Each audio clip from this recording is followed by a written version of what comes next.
What is up, gamers? Staxwell's back at it again today with another market watch. Had to hit you guys with the back-to-back. It would have been way too long if I tried to jam this all in one video. So the last video was a little bit more informative, like this is what's going up, this is why it's going up, and then this one's going to be a little bit more like speculative. Maybe these cards could go up. Yeah, I don't want to waste any more time. Let's just go ahead, jump straight into it here. Heart of Fendal is the first card I want to talk about. I think it's like nearly at an all-time low because no heroes that are like currently in the meta play it. But there has been a couple sales in the last couple days. Look, only 4 have sold in the last couple days. So not a lot of people are hip to this. But the new hero that's coming out is going to be a Earth Wizard that is based around gaining life, and then wizards always start with less life than your opponent, so Heart of Fendal kind of just seems like an easy auto include to me. So for 270, I think it's an absolute steal right now. I think it's going to slot right into that Earth Wizard. Dread Triptych, this card is like probably like the best pickup on the entire market in my opinion. The new Runeblade says whenever you would create a token or an aura, create that many +1. So Dread Triptych creates it 3 separate times, 3 separate instances of creating a rune chant. So turning this card into a potential 3-card 7 with the new hero turns it into a potential 3-card 10 or 2-card 10, 2-card 7, 2-card 10. You guys know what I'm getting at here, a 3-cost 7, whatever. You guys know exactly what I'm getting at. Dread Triptych making 2 rune chants on hit, 2 rune chants if you played a non-attack, 2 rune chants if you deal arcane. Like it just turns the card kind of insane. Every one of the modes, you can't kind of let any of them hit or else the value just kind of starts to snowball and get a little bit insane. It's a Crucible Majestic. Those are always a little bit more rare than the rest because Crucible had such a small print run. So when the Crucible Majestics get good, they do tend to get kind of expensive. So yeah, I think Dread Triptych, fantastic pickup. Tales of Arya booster box case. The entire cases are at kind of crazy. They're going a little bit terminal. The cases are like back up to $300. As you could see, oh, I think Cards with Michael is actually Michael Fang. Selling one for $230. That's a good pickup if you have, you know, I hope one of my channel members or something like that could go ahead and pick that up. The Unlimiteds are actually pretty cheap though. I wanted to bring a little bit of attention to that. The Unlimited, look, there's one up here for 200, one up here for 220. There's a lot of sites as well, just like, you know, maybe your LGS has a website, other people's LGSs all have websites, and the Tales of Arya boxes on all of those sites are very cheap. So go ahead, shop around, try and find yourself a deal on Tales of Arya, like sealed product. It's pretty cheap out there, and with like Shock Charmers and Spellbound Creepers, you know, kind of going crazy. It returns a lot of the EV back to the boxes, Channel Mount Heroic. Yeah, there's a lot of good hits and tails again, thankfully. Ripple Away, cheapest copy on the market, is up to $14. A lot of this is also because of the new set as well, like not only like the current meta, but the new set. You know, the new Runeblade is making, you know, all of these, the new Runeblade's making all of these tokens with all the rune chants or embodiments of Earth or what have you.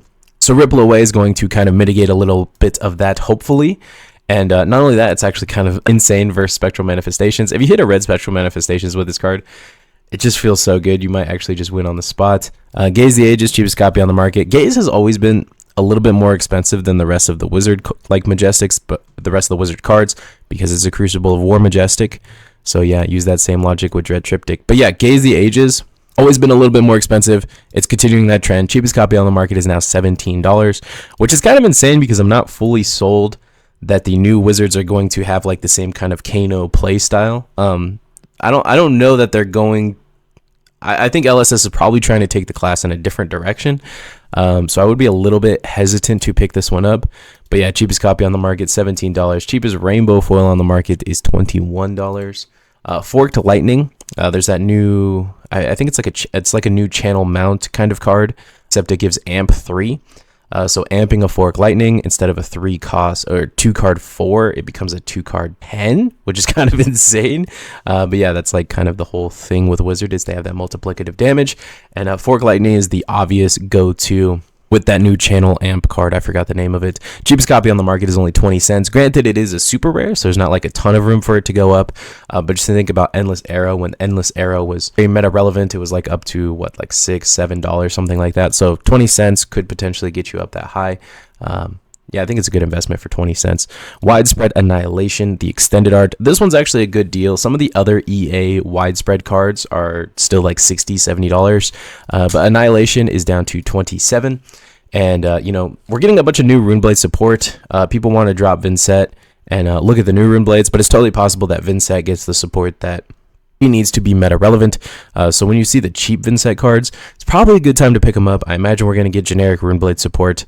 It would make sense for like the draft experience, right? You kind of want the Runeblades fighting over some cards. They're not all going to be Earth Runeblade cards or Elemental Runeblade cards. Yeah, some of them are just going to be Runeblade cards, I imagine. And I imagine Vincent is going to want to play a non-zero amount of those. Is that enough to make her meta relevant?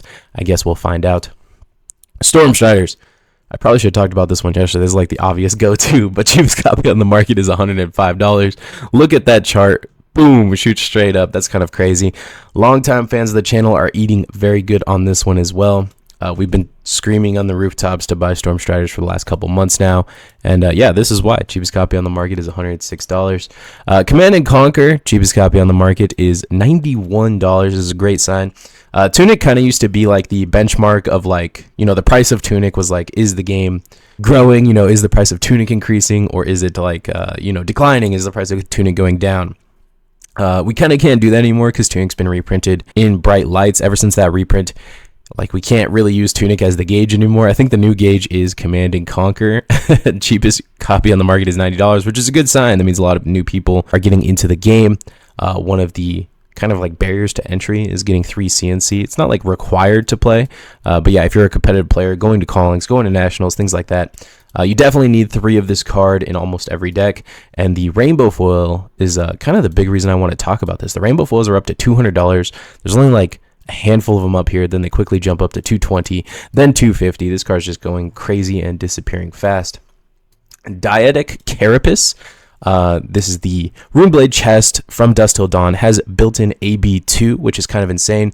Very relevant to what we're walking into now. If you're a Runeblade, you're going to be looking for your AB. So yeah, AB2, Dietic Carapace. Cheapest copy on the market is $44. Yeah, again, longtime fans of the channel are eating so good. This card was $18 for the longest time. I think this card's price could compare to like a Scowling Flesh Bag, especially if the Runeblade and Wizard are both, like if both classes become very well represented in the meta, then yeah, this card's going to maintain its price tag. I think it's a good pickup. The EA of the same card is at $121, kind of insane, but it is a beautiful piece. Dusk Till Dawn just like it's been delivering lately, like just so many gems coming out of this set. If you can find the sealed product for cheap, I think it's a good pickup. Slither, the cold foil Slither tokens are down to $36. Last time we talked about this card, or like on release, it was at $50 for the longest. It is down to $35 now as well. I wonder if this is because New didn't quite perform as good as we all thought she would. Either way, it's a beautiful card, and if you're a new player, it may be time. It may be the bottom here, $35. I think it's a good pickup. Waves of Aquamarine, the cheapest cold foil on the market, is only $1, and Enigma is playing this card. It's kind of like secret tech a little bit. It's just come out that this card is like actually good because Enigma plays a lot of 2-for-6s like Amnesia, CNC, Weakest Link, being able to turn a blue into, you know, a potential 7 breakpoint. Yeah, a hidden 7 breakpoint even at that, forcing through some of those on hits. It is a common piece of equipment, but so is like the new Tiger boots or the current gloves or the like assassin boots, and you know those are all like around the $5 to $10 range. So yeah, for just $1, I think it's a good pickup. Toma Harvest, cheapest copy on the market is $5. A blue that is able to cycle your deck this hard, draw 3 cards. Seems pretty good to me for only $5. I think it's a good pickup. This card did go kind of crazy though. I say for only $5, like that's a great deal. When just a couple of days ago they were selling for $1. But yeah, the cheapest rainbow foil on the market is like $10. But yeah, this card, kind of an insane card. I think it's very good. It was always very good in like Briar, things like that. So I imagine it'll be good moving forward. Sigil of Solace, again, this just goes back to that life gain thing. This new wizard is going to be based around gaining life, so it's possible that Sigil of Solace, being already a great card, could have some unknown synergies with possible, new life gain cards that are coming out in the future.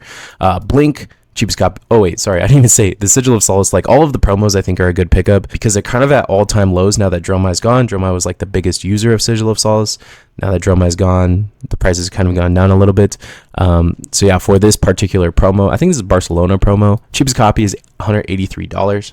But yeah, I think all of the alt art sigils are good pickups right now. Blink, cheapest copy on the market is only $2. Gaining an action point seems very good in something like a wizard that wants to tome. being able to gain an action point could be good. I'm not like guaranteeing it or anything like that. There could be like some broken combos or something like that that you will want to gain an action point.